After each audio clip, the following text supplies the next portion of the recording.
Everybody get settled? Yeah, I do. Of course, I know. All right, Andrew. What was the difference in that spurt early in the second half when they missed 15 straight shots and you guys were able to kind of flip the script on? I think it was a 20-66 run. What fueled that? Was it the defense fueling the offense, or was it a combination? All year for this team, it's always the defense that fuels offense. That's something I talk about. That's something that I preach. That's what our team is. For us to be the best that we could be, we have to step it up on the defensive end. We've got to rebound and take care of the basketball. But defensively, we stepped up. In the first half, NC State was shooting nearly 60% from the field. Just not going to get it done. They're running their offense like they do in shoot around, getting wide open shots. We weren't impactful, physical on the ball, and that's something that we had talked about before the game, is being competitive on the ball, whether it's a one-on-one situation, ball screen, in the post. And in the second half, we stepped up, and I felt like we were making them work so hard to be able to get a shot that it was allowing them to miss shots. They were coming up short because of our presence on the ball. And so, I felt like when things got a little chippy, it ignited us a little bit as well. And I was really happy with how the guys responded in the second half.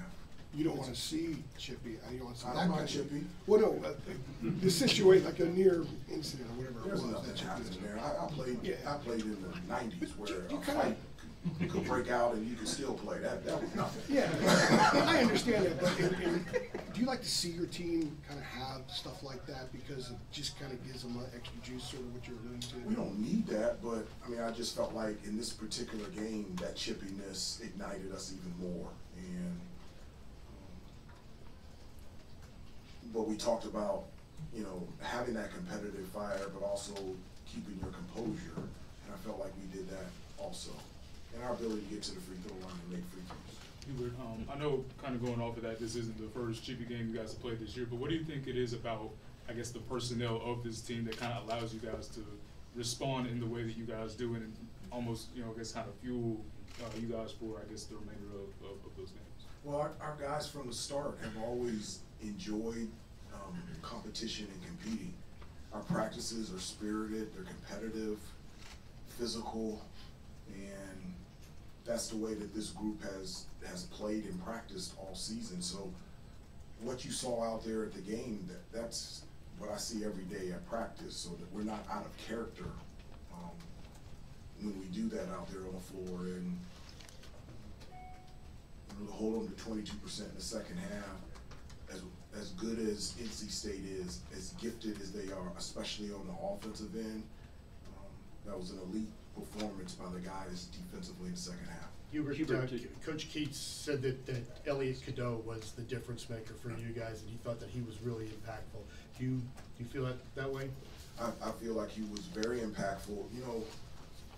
Elliot's from an offensive standpoint, his ability, whether it's one-on-one or ball screen action, to be able to get into the lane and be able to make plays.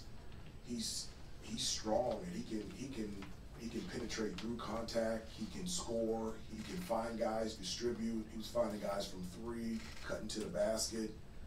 And so his ability to be able to get into the paint really opened up a lot of things for us. And he played well at NC State. That's, back-to-back games playing against State that Elliot has played really well, and I was really proud of him.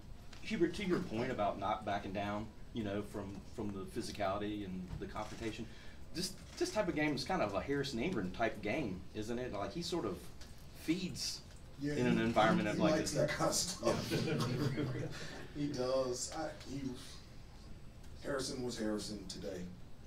Having a guy on your team that as soon as he walks into the locker room, everyone is just smiling and laughing. His personality just lifts people up.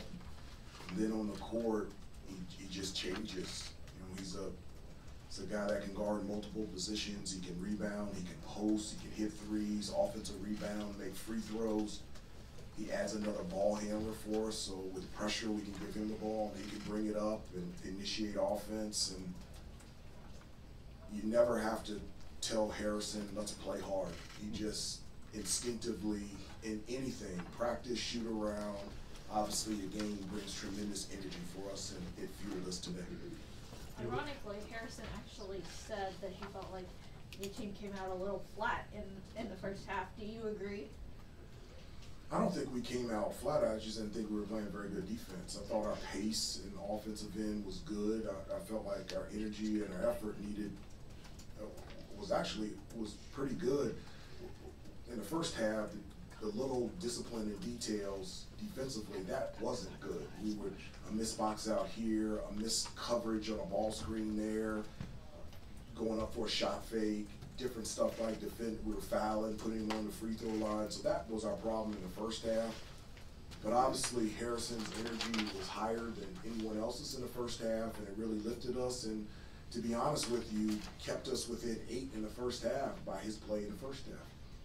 Coach, how frustrating is that for you when on one end of the court on offense you're shooting 54%, 9-10 from free throw?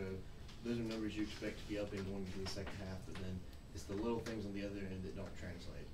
Well, I mean, that's what we talked about at halftime, that, you know, and I didn't even think that we were as efficient as we could be in the first half, and that, you know, our defense, and that's something that we talk about on a daily basis about what allows us to be successful.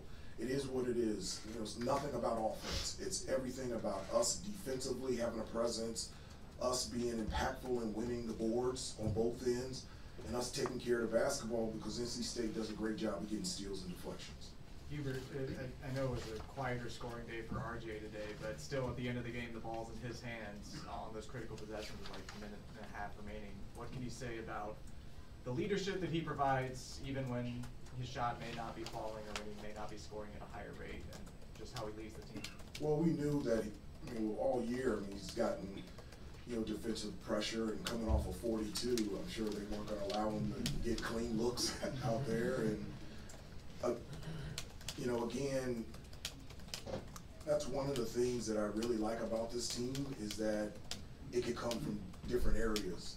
So like Virginia, it came from Cormac. You know, the next game, it came from RJ. This game, it started off, it came from Harrison, and then everybody else just fills in. So when you go into it, you can focus on one person, but there's a number of parts to this team that allows us to be successful, and that's a sign of a pretty good team. Couple more. Hubert, the way Horn got it rolling in the first half. He's so good. He's so good. And the way it ended, you know, with the way he pulled up on Paxson there. Like going into halftime, what did you want to change on him, and what did you think you guys got accomplished in the second half against him defensively? Well, I thought, you know, one of the things I always tell the guys, like at this level, as good as players like you know, DJ Horn, you have to play defense before you play defense. It isn't like high school where you just start playing defense when your man gets the ball. There's a preparation in the way that you play in order to put yourself in a position to even have a chance to stop somebody defensively. And I thought, you know, Cormac took that challenge. You know, he came to me a number of times and he said, you know, I want the challenge defensively. That goes back to Cormac. He brings so much to this team that allows us to be successful, not just his shooting and his leadership, but his competitiveness to step up and defend. And I really felt like in the second half, we made him work harder to get shots, much like they were making it hard for RJ to get open. And because of that, that wears guys out. And that's when you see jump shots hitting the front rim and not going to the basket and not getting to the free throw line. So I really think Cormac, and you have to give credit to the entire team for making them work hard to get shots, and I thought that was a huge key for us. What's the significance of being able to grind out wins in games like this, especially this time of year, where obviously it's going to be tougher and teams playing desperate, and it can be ugly at times and that kind of thing? Every game is competitive for us. You know, it's in terms of, this is what is required to win games. It would be nice to win every game by 50, but that's not life. You're going to have to work, you're going to have to compete, you're going to have to prepare, you're going to have to practice, and it's going to have to translate on game day.